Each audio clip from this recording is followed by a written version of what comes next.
Friends, welcome to our channel. ఈరోజు ఈ వీడియోలో మనం 9th క్లాస్ మ్యాథ్స్ చాప్టర్ 14 ప్రాబబిలిటీలోని ఎక్సర్సైజ్ 14.1 నుండి క్వశ్చన్స్ చూస్తున్నాము. ప్రీవియస్ వీడియోలో 3rd క్వశ్చన్ వరకు ఎక్స్ప్లెయిన్ చేశాను. ఈరోజు వచ్చేసి 4th క్వశ్చన్ నుండి చూద్దాం. ఒకసారి చూడండి, 4th క్వశ్చన్ ఏమి ఇచ్చాడో.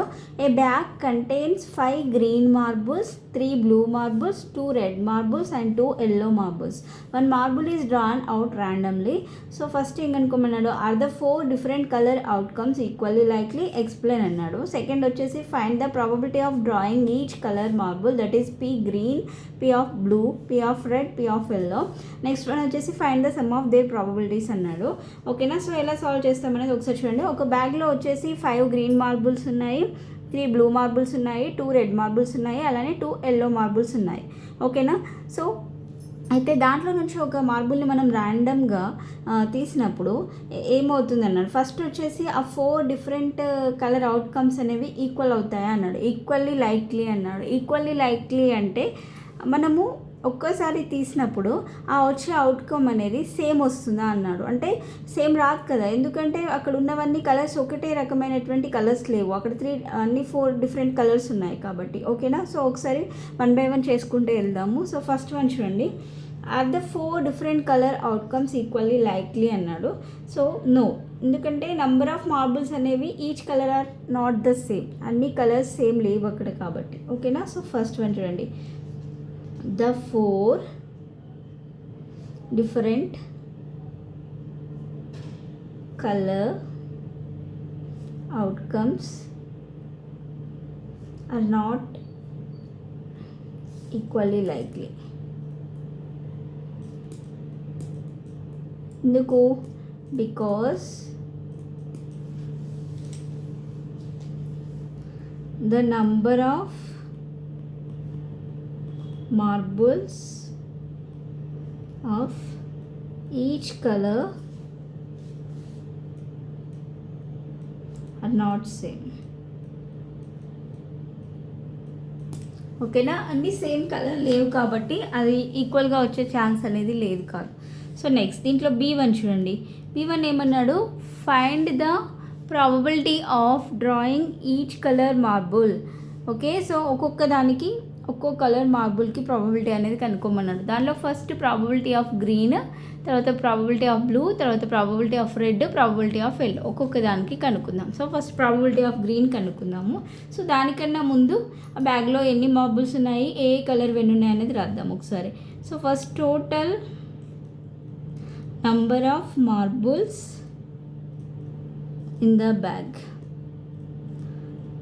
టోటల్ వచ్చేసి ఎన్ని ఉన్నాయి, 12 ఉన్నాయి, అంతే కదా. సో టోటల్ మార్బుల్స్ వచ్చేసి 12. So number of green marbles, green ఎన్ని ఉన్నాయి, 5, అంతే కదా. 5 గ్రీన్ మార్బుల్స్ అన్నాడు. So number of blue marbles వచ్చేసి 3 ఉన్నాయి. Next number of red marbles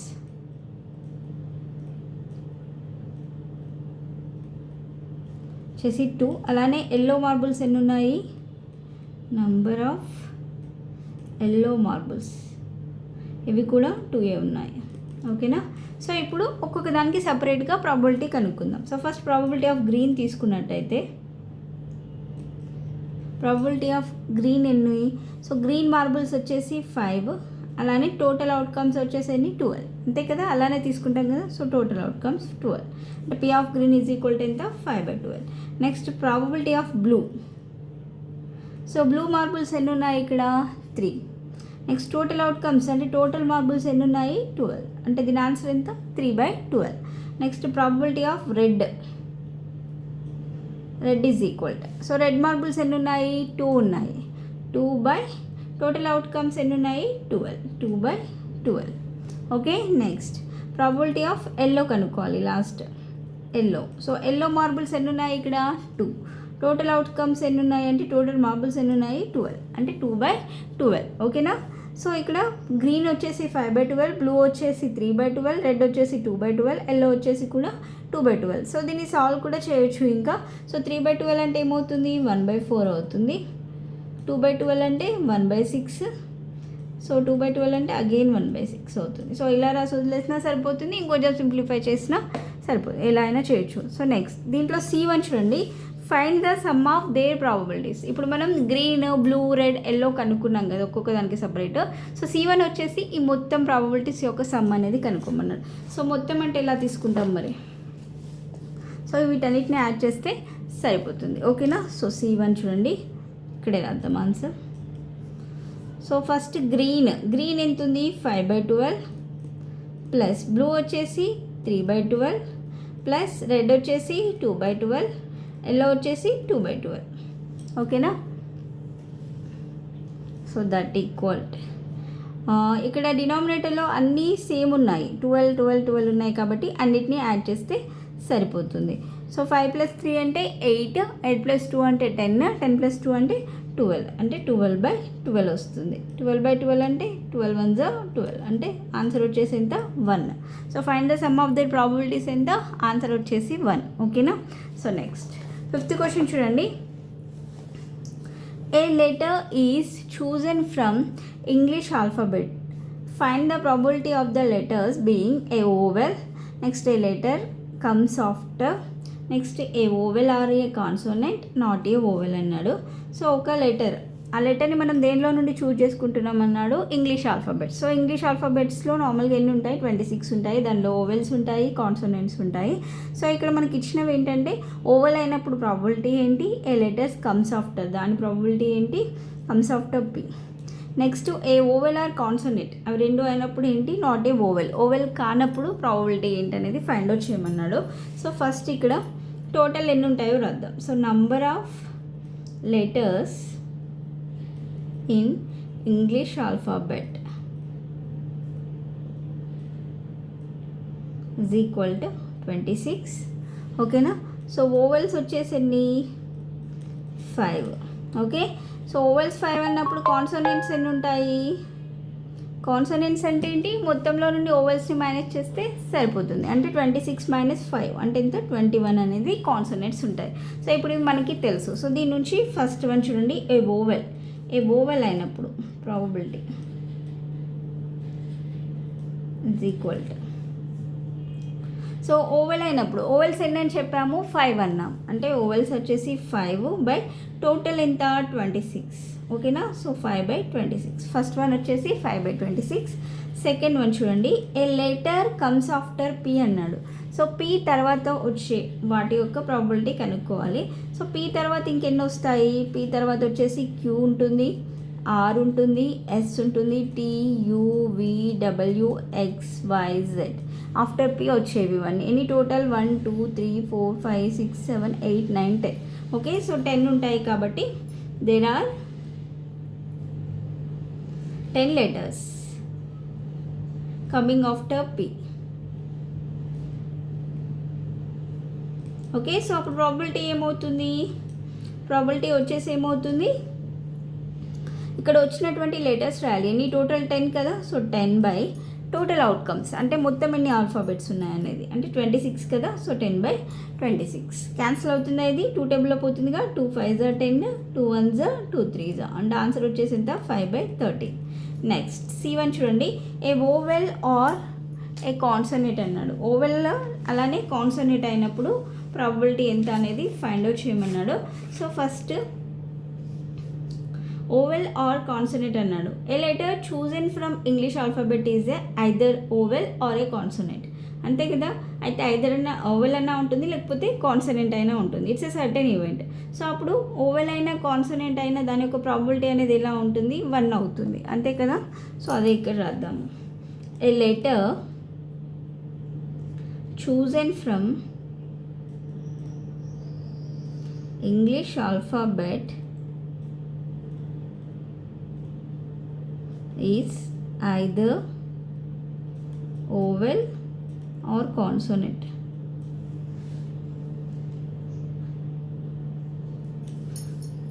So it's a certain event.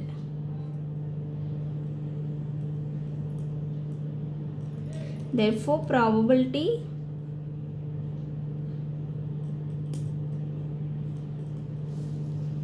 of choosing a vowel or consonant అప్పుడు ఏమవుతుంది, థర్డ్ వన్ వచ్చేసి ఈజ్ ఈక్వల్ టు 21 1 అవుతుంది, అంతే కదా. సో 1 మనం ఓవెల్ కానీ కాన్సనెంట్ కానీ తీసుకున్నప్పుడు సో దాని యొక్క ప్రాబబిలిటీ అనేది ఎలా ఉంటుంది, 1 అవుతుంది. నెక్స్ట్ D1 చూడండి, not a vowel. So vowel కానప్పుడు అన్నాడు. సో ఓవెల్ కానప్పుడు అంటే ఓవెల్ కానివి అంటే అర్థం ఏంటి, అవి కాన్సనెంట్స్ అయి ఉంటాయి, అంతే కదా. సో కాన్సనెంట్స్ది కనుక్కుంటే సరిపోతుంది. So probability of choosing A consonant is equal, consonants ఎన్ని 21. సో టోటల్ ఆల్ఫాబెట్స్ ఎన్ని 26, అంటే దీని ఆన్సర్ వచ్చేసి ఎంత 21/26.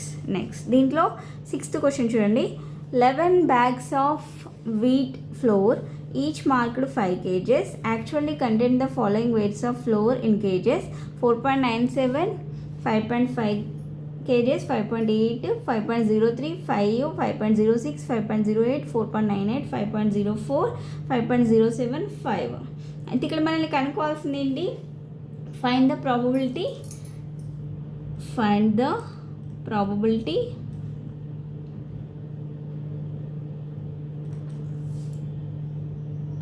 మనం ఏం కనుక్కోమని అంటే more than 5 kgs of flour అన్నాడు, more than 5 kg of flour, ఓకేనా. సో మోర్ దెన్ 5 kg అంటే 5 kgs కంటే ఎక్కువ ఉన్న ఫ్లోర్ యొక్క ప్రాబిలిటీ కనుక్కోవాలి. సో 5 kgs కంటే ఎక్కువ అంటే 1, ఇది 2, 3, నెక్స్ట్ 4, 5, 6, 7, ఓకే 7 అంతే కదా. 5 kgs కంటే ఎక్కువ అంటే 7 ఉన్నాయి, 5 తీసుకోవద్దు, ఓకేనా. సో మోర్ దెన్ అన్నారు కాబట్టి 7 ఉన్నాయి. So first total number of bags ఎన్ని ఉన్నాయి ఒకసారి చూడండి, total number of bags is equal to 11 అని క్వశ్చన్లోనే ఇచ్చారు. సో తర్వాత number of bags which waived more than 5 kgs is equal to 7 ఉన్నాయి, మోర్ దాన్ 5 kgs వచ్చేసి 7. So probability that the chosen bag contains more than 5 kg of flour. More than 5 kg of floor వచ్చేసి ఎన్ని ఉన్నాయి ఇక్కడ 7 by, so total bags వచ్చేసి ఎంత 11, కాబట్టి answer వచ్చేసి ఏమవుతుంది 7/11 అవుతుంది. సో దీంతో 6th క్వశ్చన్ వరకు కంప్లీట్ అయిపోయింది. నెక్స్ట్ వీడియోలో రిమైనింగ్ క్వశ్చన్స్ అనేవి ఎక్స్ప్లెయిన్ చేస్తాను. ఈ వీడియో కనుక మీకు నచ్చినట్లయితే ప్లీజ్ లైక్ చేయండి, షేర్ చేయండి, సబ్స్క్రైబ్ చేసుకోండి. Thanks for watching.